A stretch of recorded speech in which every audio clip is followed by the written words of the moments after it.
প্রিয় দর্শক, ফিরে এলাম বিরতির পরে। আমরা বিরতির আগে যে ব্যাপার নিয়ে আলাপ করতেছিলাম, বিশেষ করে যারা এখন বর্তমান যুগের রোল মডেল আছেন, যে মাইক্রোসফটের বিল গেট এবং অ্যাপলসের স্টিভ জবস, এই যে এক্সাম্পল ডক্টর ইমরান সাহেব তুলে ধরেছেন, এই ব্যাপার নিয়ে আমরা আলাপ আলোচনা করতেছিলাম। তো ওনার সাথে এখন আমরা বিস্তারিতভাবে এগুলো নিয়ে আরও আলাপ আলোচনা করব। ডক্টর ইমরান, প্লিজ আপনি এই ব্যাপারে আরেকটা আমাদেরকে অবগত করুন। জি, থ্যাংক ইউ বেশমিজা। তো যেটা বলছিলাম যে সেটা হচ্ছে যে তারা অলরেডি যে মানে যেটা দেখিয়েছে যে তাদের একটা যোগ্যতা আছে একটা লেভেলের। জি, এটার কারণে তারা কিন্তু থাউজেন্ডস অফ জবস ক্রিয়েটেড হয়েছে তাদের বুদ্ধির কারণে। জি, হ্যাঁ, তো সুতরাং তারা এই যে থাউজেন্ডস অফ জবস ক্রিয়েট হয়েছে, এই লোকগুলো আপনার ইনকাম হইল, তাদের রুজি হইল। এই আল্লাহ যে বলছে যে মানে এটা কি বলে, তোমাদের ইয়ের ভিতরে অন্যদেরও ভাগ আছে।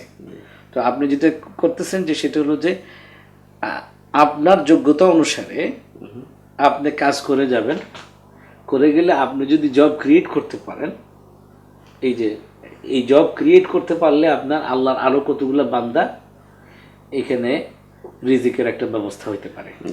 তো সুতরাং আপনি যেটা করবেন সেটা হলো যে আপনি এক ধরনের বলতে পারেন যে আমরা ডক্টর ইউনূসের কথা আমরা জানি, গ্রামীণ ব্যাংকের, উনি রিসেন্টলি নোবেল প্রাইজ পাওয়ার পরে যেই একটা প্ল্যান প্রোগ্রামের মতো করে দিয়েছেন যে সোশ্যাল এন্টারপ্রাইজ কনসেপ্ট।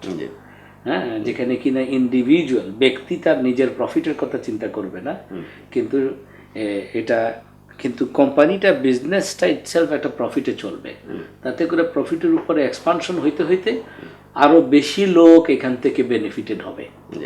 এটা মোর আপনার ইনলাইন উইথ আপনার ইসলামিক ইকোনমিক সিস্টেমের এই প্রেমিস যে কথাটা বলতেছি সেটার উপরে। আচ্ছা, হ্যাঁ, তো এই জন্য একজন ব্যক্তি আবার আরও একদিক থেকে বলা যেতে পারে যে আমরা জানি যে হাশরের ময়দানে আল্লাহ রাব্বুল আলামিন প্রত্যেকটা মানুষকে তার জ্ঞানের লেভেল অনুসারে কিন্তু জবাবদিহি করবে। যে প্রথমে জিজ্ঞেস করবে তুমি এলেম হাসিল করছো কিনা, তারপরে সে যতটুকু বলবে যে আমি এতটুকু করছি, তো সেই অনুযায়ী তুমি আমল করছো কিনা, তাই না? এটাকে যদি আপনি এই ক্ষেত্রে যদি ইন্টারপ্রেট করেন যে যার যেটুকু যোগ্যতা আল্লাহ সেই অনুযায়ী কিন্তু জবাবদিহি করবে। এখন একজনের যোগ্যতা আল্লাহ দিয়ে দিছিল যে সে এমন জিনিস করার কথা ছিল যেটার উপরে ভিত্তি করে আল্লাহর 10,000 বান্দা 1,00,000 বান্দা বেনিফিটেড হইতো, কিন্তু সে কি করলো? সে করলো না। সে যদি এরকম হয়ে থাকে যে না আমি এটা করলে মানুষ বেনিফিটেড হবে, আমার কি হবে, এই চিন্তা করে সে যদি করে না, কিন্তু তার কিন্তু আসলে ময়দানে ঠিকই আল্লাহর কাছে জবাবদিহি করতে হবে।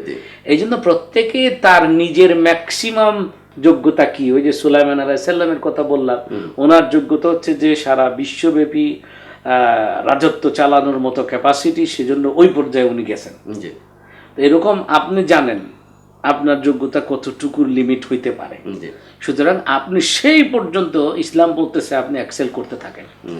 এতে করে আল্লাহর অন্যান্য বান্দারাও আপনার এটা থেকে বেনিফিটেড হবে। ঠিক আছে না? এই পয়েন্ট। আচ্ছা, এটা গেল 4 নম্বর।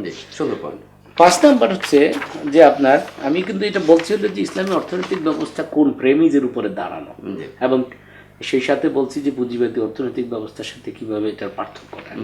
আচ্ছা, 5 নম্বর হচ্ছে যে আসেন আপনি একটা ওনারশিপের বিষয়টা।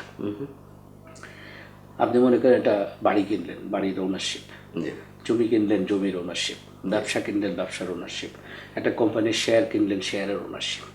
এই ওনারশিপের কনসেপ্টটায় সব কিছুতেই আসলে ইসলাম বলতেছে যে আলটিমেট ওনার হচ্ছে আল্লাহ। আল্লাহ হচ্ছে মালিক, এই জমির মালিক। হ্যাঁ, এই পানি মানে এই সারা পৃথিবীর 2/3 পানি, পানির মালিক, বাতাসের মালিক, সব কিছুর মালিক আল্লাহ রাব্বুল আলামিন। ঠিক আছে? এবং উনি সৃষ্টি করেছেন, কিন্তু উনি সৃষ্টি করেছেন, কোরআনে আমাদেরকে বলতেছে যে উনি সৃষ্টি করেছেন এই সমস্ত কিছু আমরা মানুষের ব্যবহারের জন্য, মানুষের উপকারের জন্য। ঠিক আছে না?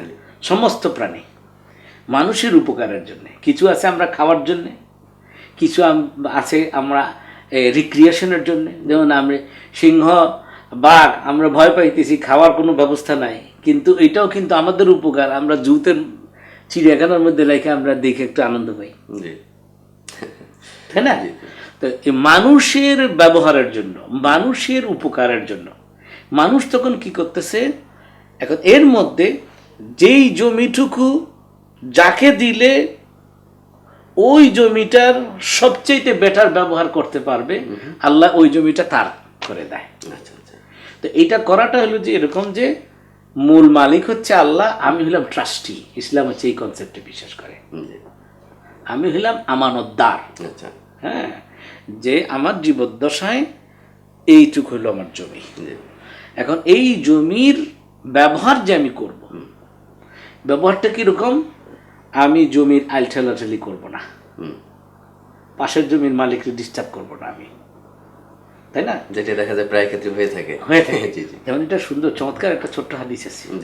রাসূল সাল্লাল্লাহু আলাইহি ওয়াসাল্লাম বলতেছে যে এই যে কবরের আযাব যাদের হবে, এটা ভয়ের ব্যাপার, আযাব তো ভয়ের ব্যাপার, যে কবরের আযাব যাদের হবে তাদের মধ্যে সর্বোচ্চ সংখ্যক আযাব যারা পাবে, তাদের মধ্যে সর্বোচ্চ সংখ্যক ওরা যারা দুই গ্রুপ।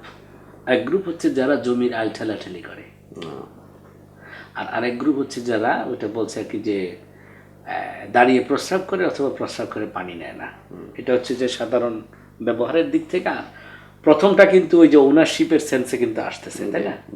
আমরা এই যে ছোট্ট ছোট্ট ছোট্ট ছোট্ট হাদিসগুলোকে যদি আমরা একত্র করি, বা কোরআনের আয়াতগুলো যে আমি এতক্ষণ ধরে বলছিলাম, এগুলা ফ্রম দি পার্সপেক্টিভ অফ মুআমালাত যদি আমরা দেখি, হ্যাঁ, not from the perspective of ইবাদাত। ফ্রম দি পার্সপেক্টিভ অফ ইবাদাত দেখলে একরকম আসে, সেটা মোর হয় যে আপনি একটু নামাজ পড়েন, সেজদা দেন, রোজা রাখেন, হ্যাঁ। কিন্তু মুআমালাত হচ্ছে যে দুনিয়াবি কার্যক্রম আল্লাহর আরেকটা বান্দার সাথে। এখানে তো আপনার পাশের বাড়ির পাশের জমির ওই মালিকের সাথে করতেছেন, তাই না?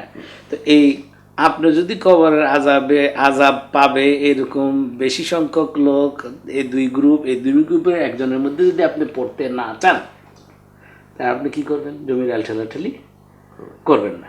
তো তাতে করে কি হবে? আপনার পাশের জমির মালিক যে আছে সে একটু শান্তিতে থাকবে। এইভাবে করে যদি সারা দেশের সকলে যদি এরকম করে যে জমির আইল ঠেলাঠেলি করে না, দখল করা তো দূরে থাক, জাস্ট আপনি আইল ঠেলাঠেলিটাই করে, বাউন্ডারি নিয়ে ঠেলাঠেলি করে না, তাহলে সকলে তার জমি নিয়ে একটা নিরাপত্তা পাবে না। তো পাইলে কি হবে?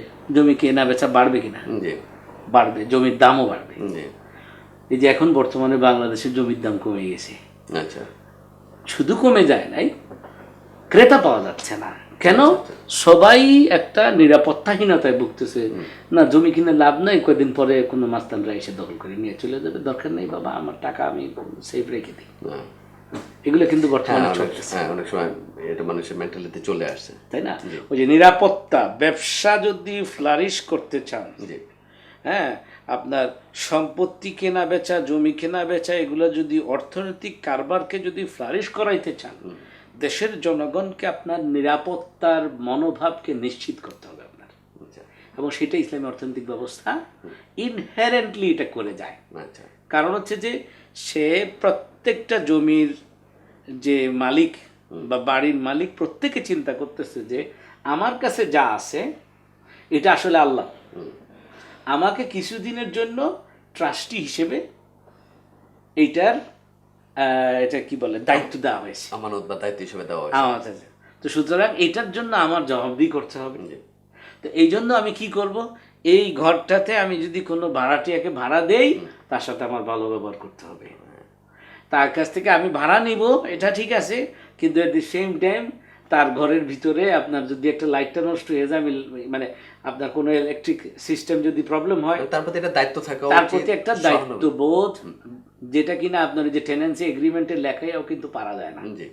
কিন্তু এইটা অটোমেটিক্যালি, যেহেতু ওই যে আগের যে কন্ডিশনগুলো বললাম, যে স্পিরিচুয়ালিটি অ্যান্ড মোরালিটি যেহেতু come on top of the materialism, automatically বান্দা একটু ওইটার দ্বারা সে কি বাউন্ডেড থাকে। হ্যাঁ, তো বাউন্ডেড থাকার কারণে সে তার ভাড়াটির সাথে ভালো ব্যবহার করবে। ঠিক আছে না? এই আসলো ওনারশিপের দিক থেকে। পার্থক্যটা ক্লিয়ার হয়েছে কিনা? ওনারশিপে আপনার পুঁজিবাদী অর্থনৈতিক ব্যবস্থা ওনারশিপে আমি এই বাড়ি কিনছি, এই বাড়ি আমার। আর ইসলামী অর্থনৈতিক ব্যবস্থার ইয়েতে হলো যে এই বাড়ি আমি কিনছি, আল্লাহ আমাকে তৌফিক দিয়েছেন, হ্যাঁ, সুতরাং এইটা আমি আমানতদারিতার সাথে এটা রক্ষা করব। এই হলো দুটোর মধ্যে পার্থক্য। Thank you doctor Imran. আজকের জন্য আমাদের সময় সমাপ্ত হয়ে গেছে। প্রিয় দর্শক, আজকে আমাদের সময় এখানেই শেষ। আগামী পর্বে দেখা হবে এই প্রত্যাশা নিয়ে আপনাদের থেকে বিদায় নিচ্ছি। আল্লাহ হাফিজ, আসসালামু আলাইকুম।